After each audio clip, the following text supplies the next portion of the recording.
Hello दोस्तों, कैसे हैं आप सब। उम्मीद करती हूँ अच्छे और मस्त होंगे।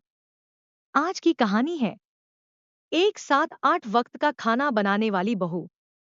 पायल की शादी एक मध्यम वर्गीय परिवार में हुई थी, जहां सास ससुर, 3 नंदे, 2 देवर, पति और 2 बच्चे थे।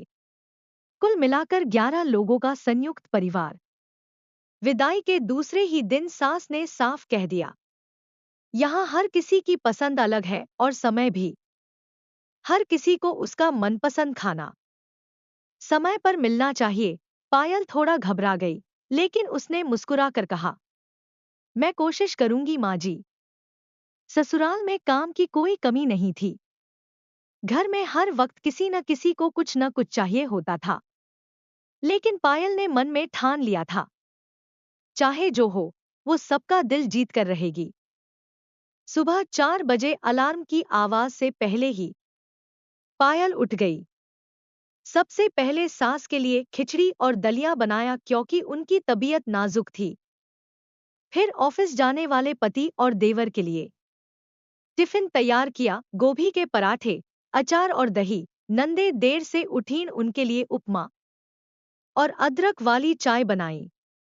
बच्चों के लिए दूध, ब्रेड और फ्रूट। हर एक की थाली अलग और स्वाद अनुसार थी। खुद के लिए समय नहीं था, पर पायल ने शिकायत नहीं की। वह सबकी मुस्कान में अपना सुकून खोज रही थी। एक दिन सास को खाने में नमक थोड़ा कम लगा। उन्होंने ताना मारा, इतना भी नहीं आता खाना बनाना? क्या किया है अपने मायके में? पायल के हाथ कांपने लगे, आंखों में आंसू भर आए। लेकिन वो कुछ बोली नहीं। उसने थाली दोबारा ली और चुपचाप खाना दोबारा बनाया। अंदर से टूटी, पर चेहरा शांत रहा। पति भी कुछ नहीं बोला।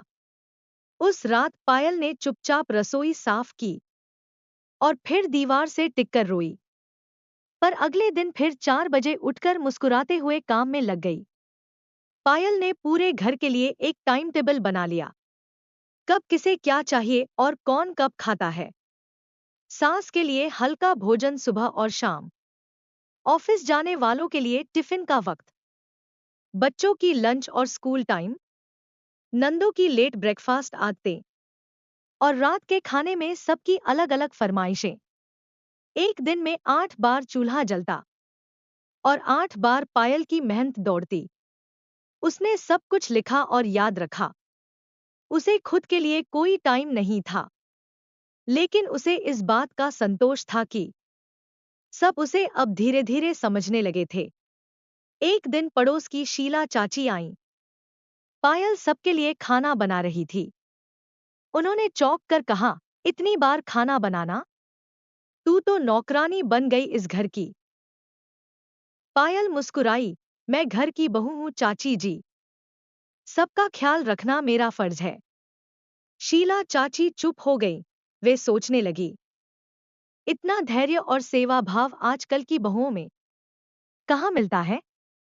पायल की बातों में जो आत्मसम्मान था, उसने सबको जवाब दे दिया बिना ऊंची आवाज किए। एक दिन तीनों नंदों ने अपनी सहेलियों को बुला लिया, बिना पायल को बताए। अचानक से 8 लड़कियां आ गईं। सबने पूछा, कुछ स्पेशल मिलेगा? पायल एक पल को चौंकी, फिर मुस्कुरा दी। 1 घंटे में बेसन के पकोड़े, आलू टिक्की, सेवैया और ठंडा नींबू पानी सबके सामने था। सबने तारीफ की, वाह क्या टेस्ट है। नंदे हैरान थी कि बिना चिढ़े, बिना झल्लाए इतनी जल्दी सब कैसे बन गया। पायल मुस्कुराई, जहां मन में लगन हो, वहां देरी नहीं लगती। राजीव, पायल का पति, पहले सोचता था कि उसकी पत्नी हर वक्त रसोई में लगी रहती है, शायद उसमें कोई और हुनर नहीं।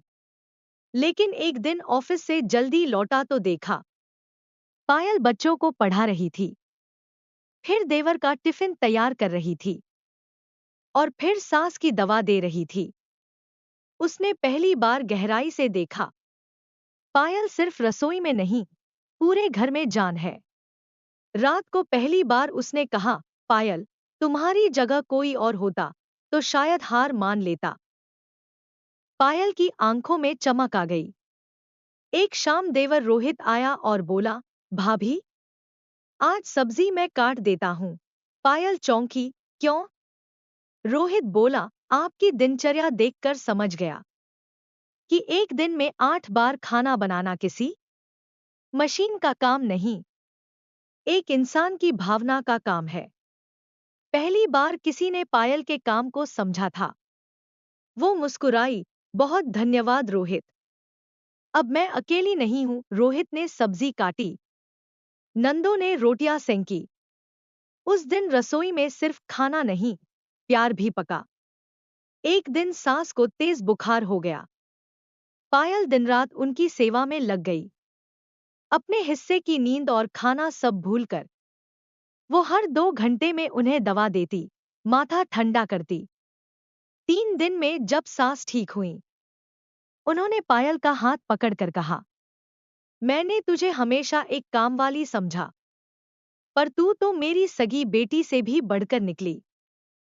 पायल की आंखों में आंसू आ गए। पहली बार सास के मुंह से प्यार और सम्मान मिला था। गांव में महिला सम्मान समारोह था। पंचायत की ओर से पायल को संघर्षशील बहू के रूप में चुना गया। जब टीवी पर उसका नाम आया, एक साथ 8 बार खाना बनाकर भी मुस्कुराती बहू पायल, तो पूरा परिवार चौंक गया। पड़ोसी तालियां बजा रहे थे। सास ने कहा, हमारी बहू को हम नहीं समझ पाए, लेकिन दुनिया ने समझा। पायल को कोई इनाम नहीं चाहिए था, बस ये सम्मान ही उसके लिए सब कुछ था। सम्मान मिलने के बाद पायल ने ठान लिया कि वो दूसरों को भी सिखाएगी कैसे कम साधनों में भी घर को खुशहाल बनाया जा सकता है। उसने गांव में घर प्रबंधन और किचन ट्रेनिंग शुरू की। वहां वह औरतों को सिखाती किस तरह 8 बार खाना बनाना बोझ नहीं, कला और प्रेम हो सकता है। वह कहती, बहू अगर चाहे तो पूरे घर की धड़कन बन सकती है। धीरे धीरे उसकी क्लास में महिलाएं बढ़ने लगी। अब पायल सिर्फ एक बहू नहीं रही, वो एक मिसाल बन चुकी थी। सास हर मेहमान से कहती, मेरी बहू तो देवी है, एक साथ 8 बार खाना बनाती है और फिर भी कभी थकती नहीं। पायल मुस्कुरा देती, मैं थकती हूँ मां जी, लेकिन आपकी मुस्कान से सारी थकावट दूर हो जाती है। गांव की लड़कियां अब उसे देखकर कहती, हम भी पायल जैसी बहू बनना चाहते हैं। एक साधारण लड़की अपने त्याग और सेवा से घर को मंदिर बना चुकी थी। प्यारे दोस्तों, यह कहानी यहीं पर समाप्त होती है। आपको यह कहानी कैसी लगी? कमेंट बॉक्स में जरूर बताएं।